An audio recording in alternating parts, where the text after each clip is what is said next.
Sauvons la nouvelle génération. Save the new generation. Gatre mun siwiji. Anka ni boson croix ici. Wati di songi vui mpale son watin. TWR Côte d'Ivoire et ses partenaires vous présentent Save the New Generation, Sauvons la nouvelle génération, un programme international de lutte contre le VIH-Sida, la tuberculose et le paludisme. Sauvons la nouvelle génération, une production de TWR Côte d'Ivoire, présentée par Prodige Blé.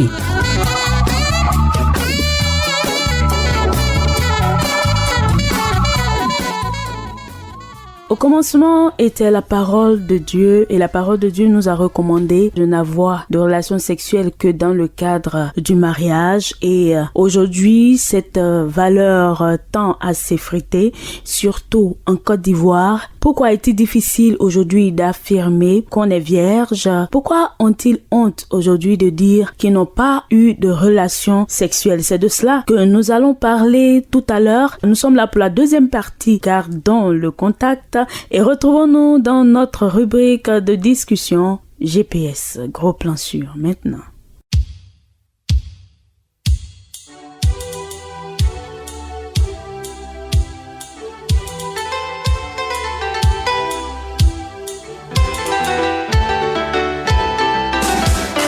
Vous êtes à Gros Plan Sûr, Votre espace d'information, d'échange et de discussion.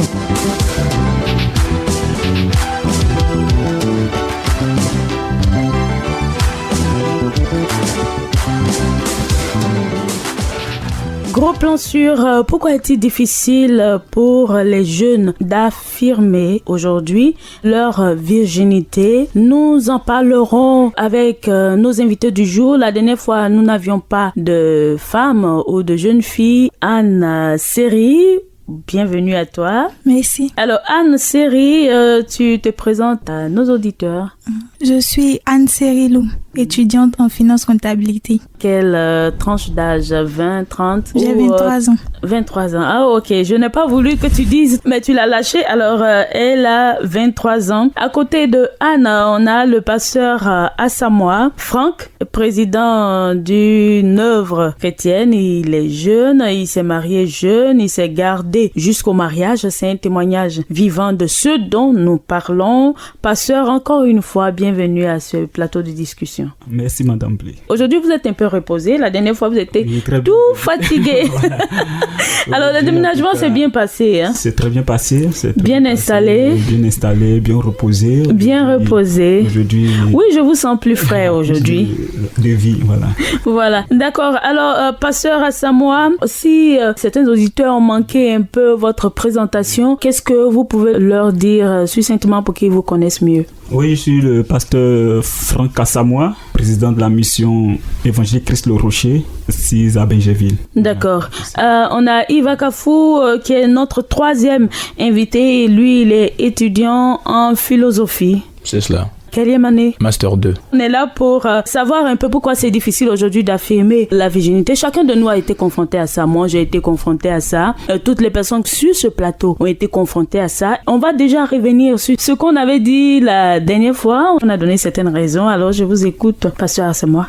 D'abord, c'est la honte. La manière dont on présente un homme qui est vierge. Ou cette question de virginité. Mais c'est qui présente tout ça? Parce que à l'époque, c'était vraiment quelque chose qu'il fallait garder soigneusement et c'était une fierté. On a l'image dans certaines cultures aujourd'hui des mariages où à la fin du mariage, on met l'homme avec sa femme dans une pièce et à la fin, on montre un drap blanc taché. Alors, c'était vraiment une fierté pour la famille. Alors, pourquoi aujourd'hui c'est... Effectivement, comme exemple, je me rappelle bien quand j'étais tout petit, je voyais la grande sœur à ma mère avant de se marier, c'est-à-dire lorsque le jeune s'intéressait à elle, le jeune n'est pas allé directement vers la jeune fille pour que je dise je t'aime.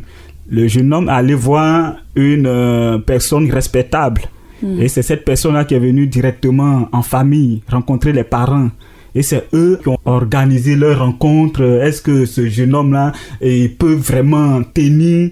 Donc, par le passé, il y avait un protocole qui permettait aux jeunes de ne pas trop vite se connaître avant le mariage. Pourquoi? Parce que pour eux, la virginité était une valeur, était quelque chose de bien. C'était sacré, pratiquement. C'était sacré, voilà, c'était sacré. Donc, il y a cette formation qui leur donnait, et eux aussi ne se rebellaient pas. Ils écoutaient tout ce que disaient leurs parents. Tout cela permettait aux gens d'apprécier la virginité. Ils appréciaient et ils faisaient tout de se garder. Que ça soit homme, que ça soit jeune fille, ils se gardaient jusqu'à ce que tout soit mis en place pour qu'ils entrent dans le foyer, dans le mariage.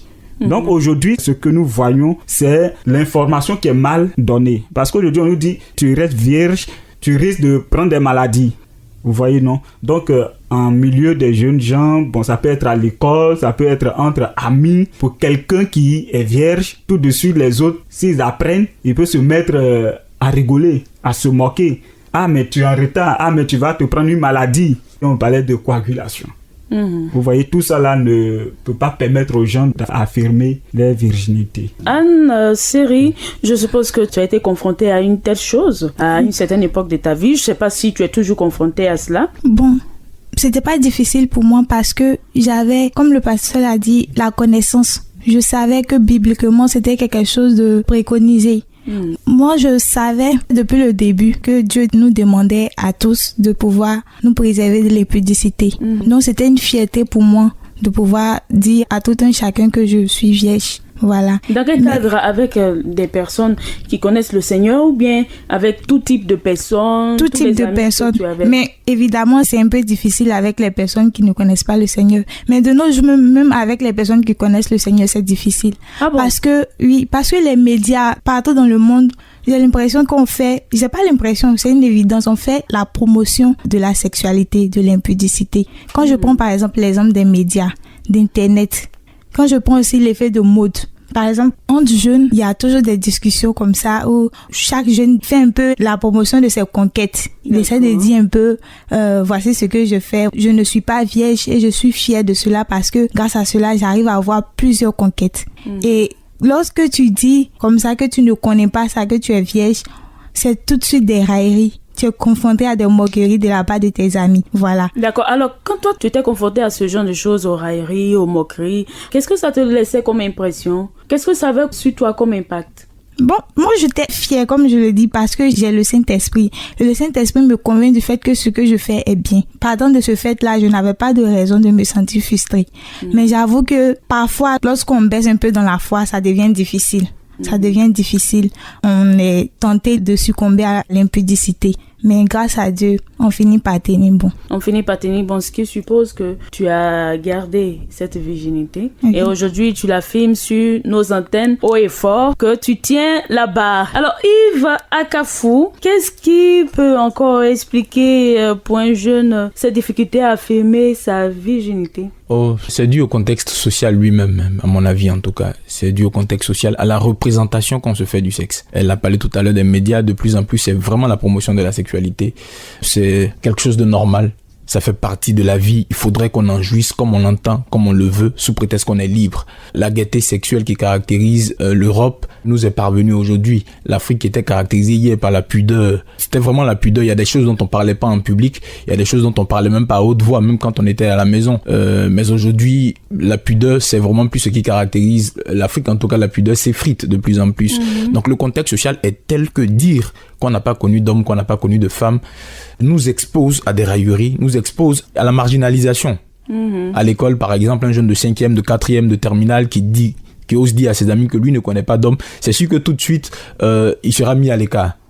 Il sera mis à l'écart, sera considéré comme n'étant pas assez viril, ou alors étant vieux jeu, si et ça, dépassé, démodé. Soit on essaiera de l'intégrer au groupe pour l'amener à commettre ce que nous avons déjà commis, ou alors on le met à l'écart carrément parce qu'il ne partage pas notre standard, il ne partage pas notre façon de voir.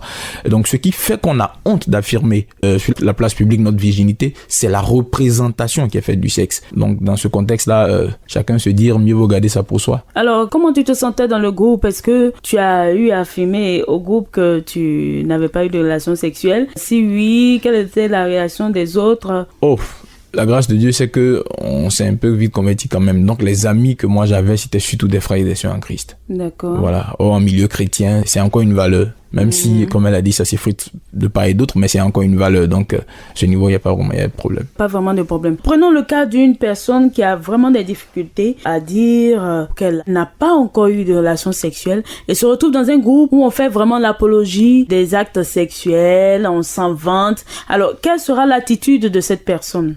Je crois que là, ça va dépendre du type de personne auquel on a affaire. Il faut trouver des gens qui n'ont jamais connu d'hommes, qui n'ont jamais connu de femmes, simplement sur la base de certains principes. Il ou elle a décidé de ne pas se livrer à ce genre de choses jusqu'à ce qu'elle travaille, par exemple, jusqu'à ce qu'elle se marie. Ça n'a rien à voir avec des considérations religieuses. Dans ce cas-là, elle peut rester ferme. Puisque c'est une question de principe, il est possible qu'elle reste ferme. Il y a des gens qui le sont juste par accident. C'est parce qu'ils n'ont pas encore eu l'occasion de commettre ça que jusqu'à présent ils sont vierges. Donc ceux-là, quand ils vont se retrouver dans un contexte où c'est le sexe qui est promu, alors tout de suite, ils auront tendance à faire comme les autres, à se fondre dans le groupe, à se fondre dans le moule. Il y a ce cas-là. Maintenant, il y a le cas de ceux qui sont chrétiens, qui pour des valeurs chrétiennes, pour le respect de la parole de Dieu, ont décidé donc de se garder. Puis alors dans ce cas-là, il y a vraiment beaucoup de choses, ça dépend de la personnalité de la personne. Il y a des gens qui sont très facilement malléables. Ils vont vouloir se conformer au groupe parce que ils supporteront pas d'être marginalisés, ils supporteront pas d'être pointés du doigt, ils supporteront pas d'être l'objet de moquerie dans la classe. Peut-être quelque part tout le monde rit de toi, il supportera pas ça. Alors aussitôt pour montrer sa virilité, il va céder. Il va céder. Il y en a par contre qui seront fermes. Comme elle l'a dit tout à l'heure, elle a dit qu'elle sait qu'elle a le Saint-Esprit. Elle sait qu'elle a fait le bon choix. Donc ces gens de personnes-là ne céderont pas. D'accord. Anne? Je vais dans ce sens. Ça dépend vraiment de la raison pour laquelle la personne est vierge. Voilà. Et puis bon, moi je pense que même lorsque par exemple c'est une personne qui a décidé d'être vierge juste par principe, je pense que là, arrivé un moment, la personne peut céder. La personne peut céder parce que la personne le fait par ses propres forces. D'accord. Et quand un homme fait quelque chose de ses propres forces, c'est pas évident qu'il tienne jusqu'à la fin. Voilà. Par contre, ceux qui ont le Saint-Esprit, ceux qui sont chrétiens, ceux qui le font pour plaire à Dieu, lorsqu'ils sont faibles, lorsqu'ils sont tentés de succomber, ils peuvent demander à Dieu de les aider. Voilà. Et là, ils reçoivent la force de pouvoir continuer. Donc là, ça va dépendre. Si c'est une personne chrétienne, la personne, dans un premier temps, pourra se sentir frustrée et tenter de succomber, mais par la suite, elle tiendra bon. Mais si c'est une personne qui le fait juste par principe ou juste parce qu'elle n'a pas encore eu l'occasion de pouvoir le faire, ce ne sera pas évident qu'elle tienne. Ce ne sera pas évident qu'elle tienne. Ok, pasteur. Avec Dieu, tout est possible. Avec Dieu, tout est possible. Celui qui s'est attaché à Dieu, c'est fort possible que la personne reçoive toutes les propositions qui lui sont faites, elle peut tenir. Elle peut tenir, comme elle a dit. Et ce sera difficile pour un homme de dire, bon, rentrer dans le mariage pour avoir quelqu'un de bien, il faudrait que je demeure vierge. Mais comme on avait dit ici, il y a des personnes que tu vas rencontrer qui vont te dire, bon, je veux bel et bien t'épouser, mais je souhaite d'abord qu'on essaie d'abord. On doit essayer. On doit essayer. À condition de marier, c'est qu'on essaie. On essaie. Et certaines personnes sont tombées dans ces pièges-là et contracté soit des maladies, soit des grossesses. Ce dernier ne l'a jamais marié. Ne l'a jamais marié. Et c'était de déception.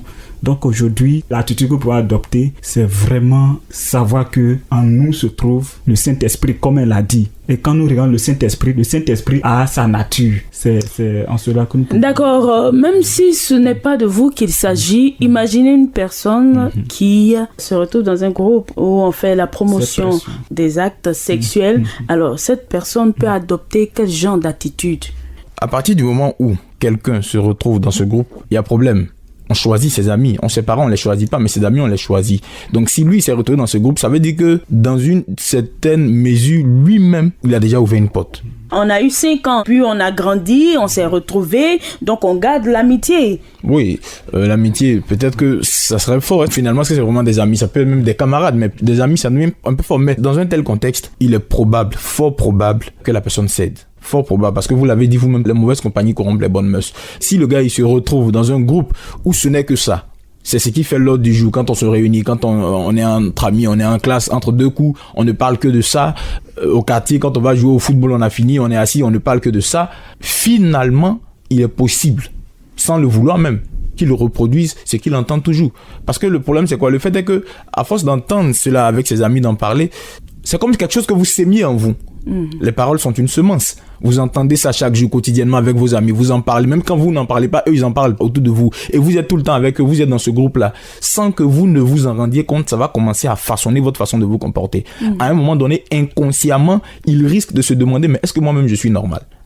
Si finalement c'est ce qui se fait par tout le monde, si finalement c'est ce qui est admis par la société et je suis comme le seul à ne pas faire cela, à ne pas vouloir faire, il risque de se demander si lui-même il est normal. C'est finalement lui-même qui va remettre en cause. Et donc là, l'effet de groupe va faire que au fur et à mesure, il va commencer à céder. Peut-être il n'ira pas jusqu'au bout, la grâce de Dieu aidant, mais il va commencer à céder sur certains principes. Donc les mauvaises compagnies corrompant les bonnes mœurs, je pense que à forte proportion, quelqu'un qui se retrouve dans un tel groupe risque de céder. Qu'est-ce que tu en penses? Évidemment, une personne se trouvant dans un tel groupe peut céder parce que d'abord, il y aura la frustration et ensuite la curiosité. Parce que à force d'entendre ses amis relater leur sexualité, il sera poussé de faire des recherches. Lorsqu'il entend par exemple telle ou telle expression, il sera tenté de faire des recherches. Comment est-ce que ça se passe? Lorsqu'on a des actes sexuels, quelle sorte de joie on peut en tirer? Quelle sorte de plaisir plutôt on peut en tirer? Surtout que dans les médias, on nous bombarde avec des images de félicité, après des actes sexuels. On nous montre ça comme si vraiment c'est quelque chose d'exceptionnel. Voilà. Et puis il y a surtout aussi le fait que chaque être humain est animé d'une certaine fierté. Voilà. Et lorsque on est dans un groupe, moi j'ai déjà fait partie de plusieurs groupes comme ça. Lorsqu'on est dans un groupe et qu'une personne relate ses exploits, on a envie d'être comme la personne et ça fouette notre orgueil au fait. On se dit mais qu'est-ce qu'il y a? On se remet en question comme il a dit. Est-ce que c'est moi qui ne suis pas normal ou bien je sais pas. Et ça nous pousse vraiment à rechercher des moyens de pouvoir aussi trouver les thèmes pour pouvoir faire partie aussi de la discussion, prendre une part active à la discussion. Voilà, pouvoir aussi participer, dire moi j'ai été capable de faire tel ou tel exploit. Et à force de faire des recherches, à force de s'informer, évidemment on se dira les recherches ne sont pas suffisantes, on va vouloir pousser plus loin et essayer de les vivre. D'accord, pasteur Asamoah? Oui, comme mes amis l'ont dit, ce dernier va finir par céder. Parce que dans le milieu dans lequel chaque jour le sujet est brandi au quotidien, il n'y a rien de tel. Bon, moi je ne dirais pas il peut, mais je dirais que ce dernier va finir par céder. Forcément, il va céder. Il va Vous céder. êtes sûr? Parce que quoi? D'abord, c'est quoi? Quand on passe une semence, on dépose dans la vie de celui qui est en face de nous. Chaque fois qu'on le répète, c'est une manière d'arroser cette semence et une manière de faire germer cette semence-là, de faire pousser la jeune plante. Donc ce dernier qui reçoit chaque jour, ces gens de parole qui entendent ça, une fois que tu entends, comme il a si bien dit, ça te façonne. Et tu vas finir par céder. D'accord. Alors, est-ce que on peut trouver quelque chose de négatif dans le fait d'être vierge? On nous a longtemps rabâché les oreilles avec cette histoire de maladie lorsqu'on demeure longtemps sans avoir de relations sexuelles. Est-ce qu'il y a en réalité quelque chose de négatif à demeurer vierge pendant longtemps? Moi, à mon humble avis, je ne pense pas qu'il y a des conséquences. Vous ne pensez pas? Je ne pense. Parce que vous ne l'avez pas expérimenté vous-même. Parce que moi-même, je suis un témoignage. Je suis un témoignage, quelqu'un qui... Mais là, on ne dit plus, je ne pense pas. Je peux dire qu'il n'y a rien. Selon votre expérience. Les gens disent ça pour amener les jeunes frères à faire ce qu'eux ils font, le mauvais. Sinon, je vais dire qu'il n'y a rien de mal, il n'y a rien de mauvais en cela, il n'y a rien de négatif, il n'y a pas de problème de santé sanitaire qui découle. C'est de pratiquer cela et ils vont connaître la joie qui en découle. D'accord. Je rappelle que le pasteur Asamoah s'est marié à 28 ans. Et lorsqu'il s'est marié, il n'avait pas encore eu de relations sexuelles et il les a eues dans le cadre du mariage. Il est passé par toutes les procédures pour se marier, donc il sait de quoi il parle. C'est un bon couple. Un bon couple. Voilà, il tient à le dire. 5 années de mariage, c'est ça. 5 années maintenant, voilà. Donc c'est un très beau couple. Un très beau couple, un couple qu'il apprécie lui-même. Voilà, nous, on n'est pas là-bas, on ne sait pas trop ce qui se passe. Mais pour dire qu'il n'a pas eu de soucis, parce que quand il y a des soucis à la maison, la génération d'aujourd'hui ne s'est pas trop cachée. Les soucis qu'il y a à la maison, on aurait senti déjà le visage de la femme s'est déformé parce que ça va pas trop à la maison. Voilà, j'ai déjà déjà eu à la rencontrer, mais je n'ai pas remarqué ce genre de choses. Voilà, donc le pasteur sait de quoi il parle. Mais Anne, Cyril, quel est ton avis sur la situation? Est-ce que tu trouves qu'il y a certaines contraintes, certains inconvénients à pratiquer Sur ce point, on serait tenté de faire des recherches scientifiques pour essayer de démontrer cela. Mais étant donné que Dieu même, c'est l'être omniscient, je pense que s'il nous a demandé de pratiquer l'abstinence, c'est qu'il sait ce qu'il veut pour nous. Et ce qu'il veut pour nous selon la Bible dit que c'est à notre égard la volonté de Dieu en Jésus-Christ. Et du moment où c'est pour notre bien, Dieu ne peut pas nous demander de faire quelque chose qui peut contrer notre santé. Voilà. Donc, selon toi, il n'y a pas d'inconvénient? J'ai pas d'inconvénient. Non, j'ai pas d'inconvénient parce que je fais assez souvent des visites chez le gynécologue. Tu te sens pas seule parfois? Si, bon, sur le plan psychologique, on se sent parfois seul, c'est tout à fait naturel. Mais je pense souvent des cantiques. J'essaie de chanter des cantiques. Les cantiques, ça suffit pour avoir de la compagnie? J'essaie de profiter, j'essaie de mettre à profit ce temps-là pour me rapprocher du Seigneur. D'accord. Voilà, et c'est une manière pour moi aussi de lui rappeler qu'il me doit quelque chose. Que le Seigneur te doit quelque chose. Voilà. Ah, d'accord. Comme quoi, il te doit l'homme de ta vie, c'est ça? Oui, c'est ça. Ok. Alors, Yves, c'est là que nous allons terminer pour cette deuxième partie. Tu trouves des inconvénients à pratiquer l'abstinence et sinon à garder ta virginité? Inconvénients, je ne crois pas.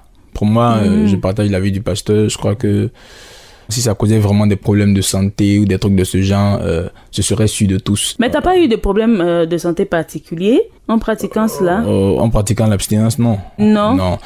Sérieux? Non, sincèrement? Ce sont des histoires qu'on raconte pour juste torturer l'esprit de certains. Vous savez, quand moi j'étais un peu plus jeune encore, on a entendu dire qu'il y a une jeune fille qui allait à l'hôpital et ça n'allait pas. Le médecin l'a examiné. Il a réalisé que le véritable problème, c'est qu'elle ne connaissait pas d'homme.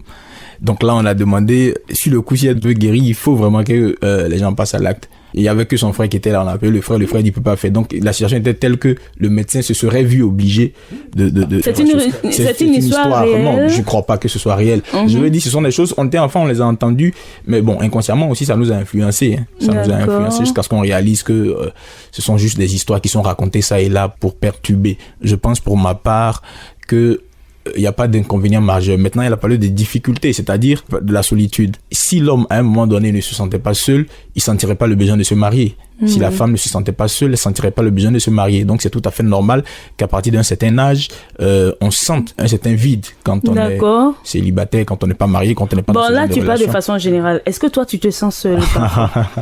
Ouais. Madame Blé, c'est ça la particularité de cette émission. On ne parle pas pour parler.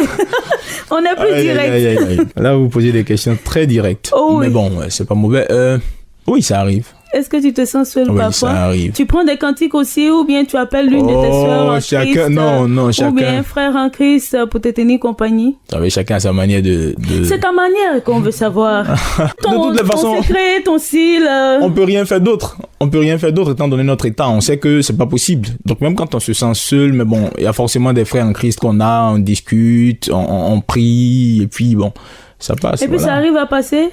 Ah oui, mais ça ne peut que passer. Toujours vous faites la routine, que chaque fois que tu te sens seul, tu appelles un frère, tu pries. T'es pas fatigué de faire ça? Attends, c'est quoi se sentir seul? Il y a des moments où on a besoin quand même de compagnie. De discuter avec quelqu'un, d'échanger avec quelqu'un? Non, pas forcément de discuter, mais de se sentir entouré, d'avoir un partenaire à côté, surtout quand on ne se porte pas bien. D'avoir quelqu'un à côté qui s'occupe de... Ah, voilà. Non, peut-être pas jusqu'à là, sincèrement. Pas jusqu'à là. Pas jusqu'au besoin d'avoir quelqu'un à côté qui vient te masser. Pas jusque là, parce que bon, là, on vit encore en famille, donc quand on se sent pas bien, il y a mais ça n'empêche pas ça, hein, même quand on vit en famille. Ah oui.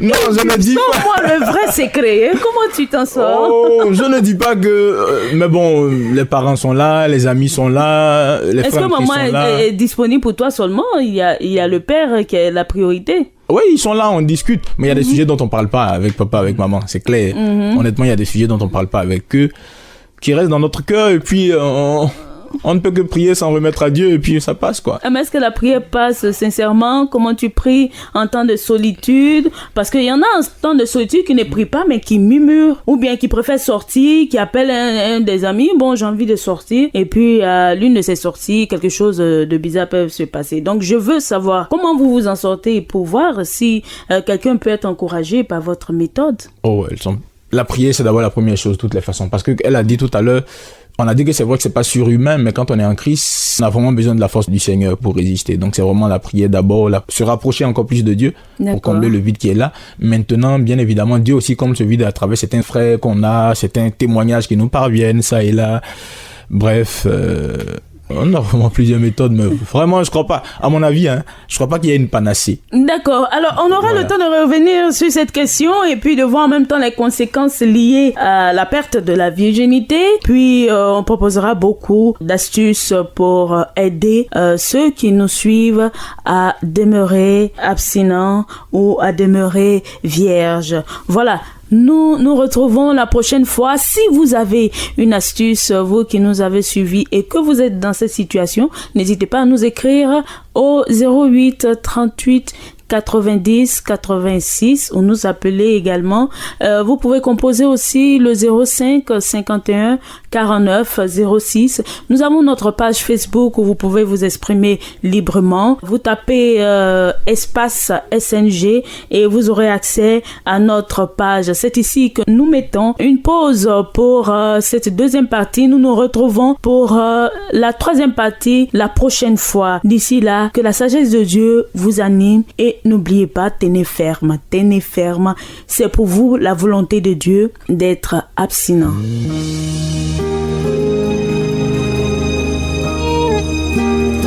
N'hésite pas à nous contacter pour toute participation à l'émission, toute suggestion, toute réaction et autres préoccupations. Fais le 22 49 03 01 ou le 08 38 90 86 ou le 05 51 49 06. Code du pays plus 225. Écris-nous à sng-6 twrci@hotmail.fr ou à twrci2131@yahoo.fr. Nous t'attendons.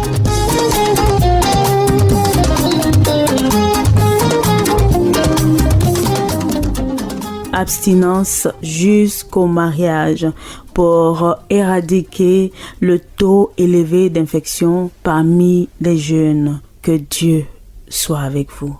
Shalom. Le spirituel, le médical, le social. C'est l'amour de Dieu en action pour sauver la nouvelle génération, celle de nos enfants. TWR Côte d'Ivoire et ses partenaires vous ont présenté Sauvons la nouvelle génération, un programme international de lutte contre le VIH-Sida, la tuberculose et le paludisme. Votre participation, vos suggestions et contributions de tous genres sont attendues. Contact 225 22 49 03 01 ou 225 08 38 90 86 ou 05 51 49 06. Email twr2131@yahoo.fr.